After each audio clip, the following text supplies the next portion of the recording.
delicious dinner. Yeah, thank you. It's like my mom's home cooking. I don't believe you'll never ever do any home cooking. Oh, don't destroy my childhood fantasies when every kid wants to think that his mom's a great cook. Well, the truth of the matter was she was a great defroster. I can't remember a time she used microwaves.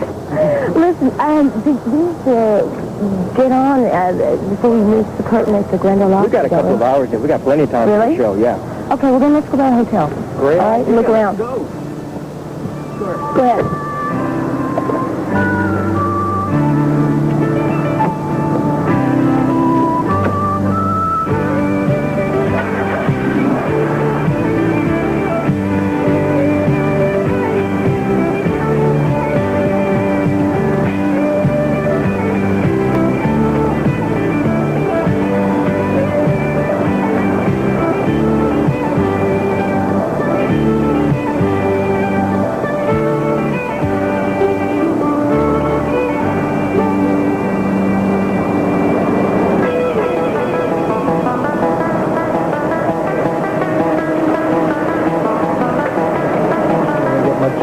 Done.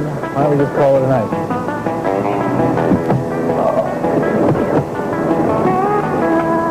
There's got to be something else we can do. All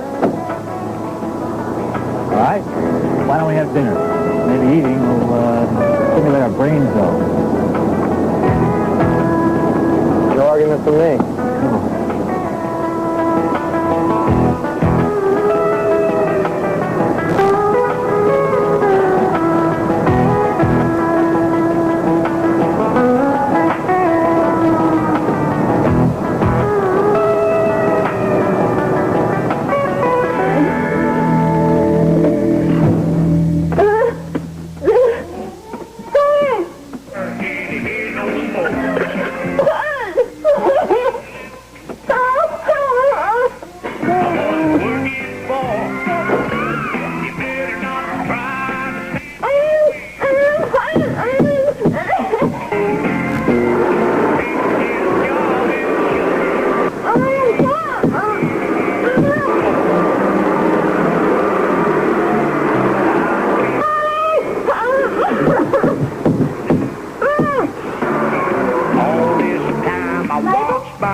General Hospital will continue in a moment.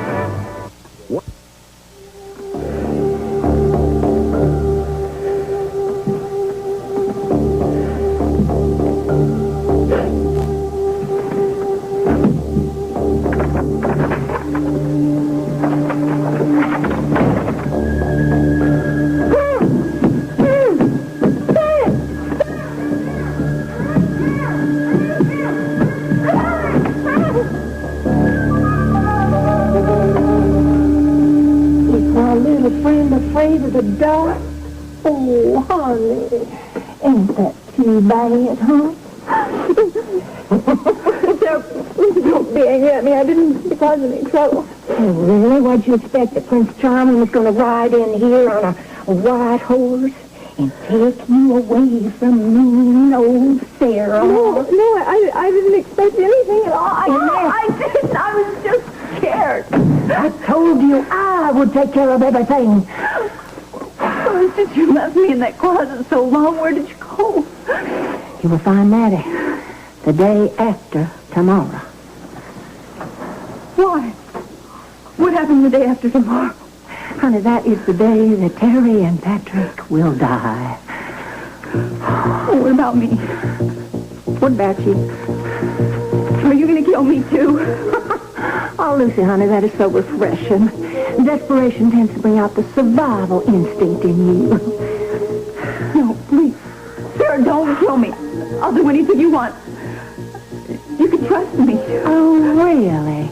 And the first thing you do when I leave you alone is start to tap out a Morse code with the back of that chair. Honey, I do not need that kind of help. No, I made a mistake.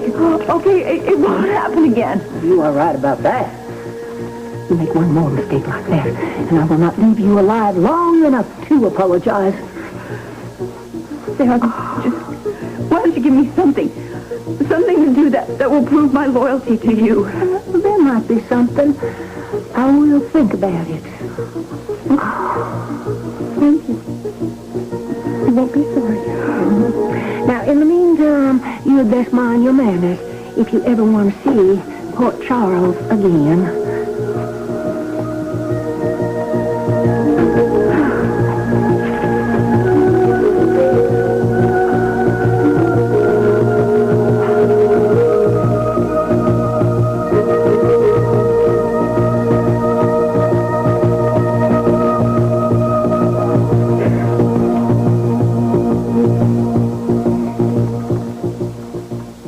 Ridiculous. There's nothing wrong with me that a good brandy and a night's sleep won't cure.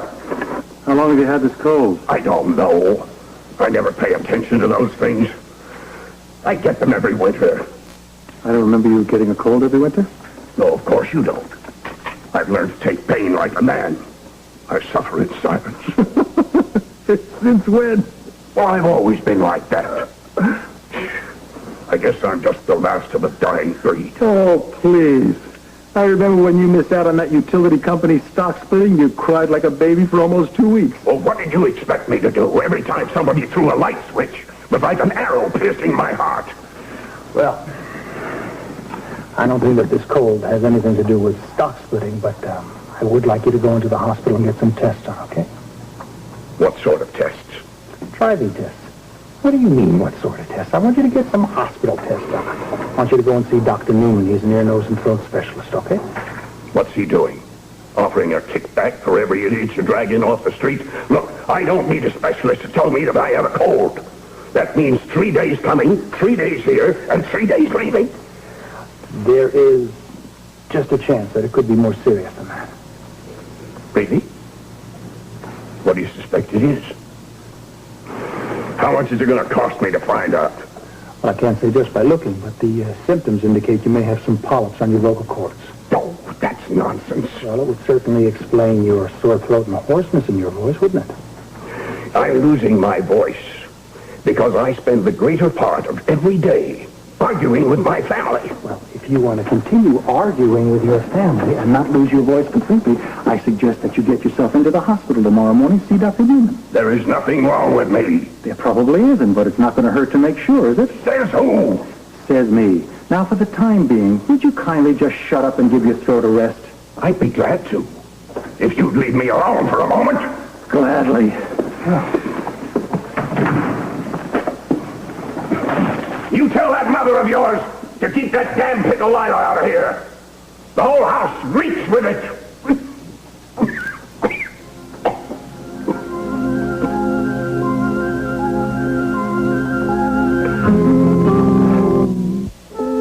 Did Edward let you examine? Not really. You know, he has his own idea about doing things. Well, we certainly heard how displeased he was up here. I want him to go to the hospital to see Dr. Newman. Who's Dr. Newman? He's new on our staff. He's an ear, nose, and throat specialist. But why would your father need to see a specialist? Isn't it just a cold? Yes, probably. I just want them to run some tests on him, that's all. Alan, you're not telling me the truth.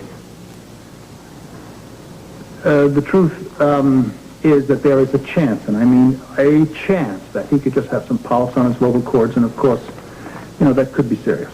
Oh, my. Are you sure about this? I'm not really sure. I had a good look, though, and it was enough to convince me that he should go and see Dr. Newman. I must go to him. Well, Wait, Mother, please. I don't really think you should do that now. For the time being, really, he prefers to be alone now. I've dealt with your father's moods for more years than I care to remember. And I know he will want me to convince him to go to the hospital.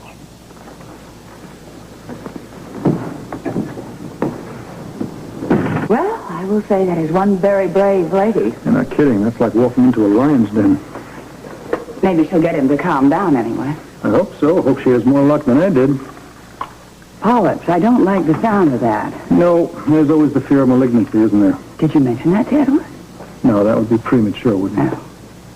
I mean, he could lose his voice. I simply can't imagine Edward being in this house and not hearing that voice bouncing off the walls. I never realized that my father had that big an effect on your life. Well, he does. He has quite a big effect on my life. I guess I never thought about it before. It goes without saying, Alan. I can't imagine this family without your father in it. Listen, Monica, that old buzzard still has a lot of life left in him. And I'll tell you what, if he does have powers, they wouldn't dare be malignant.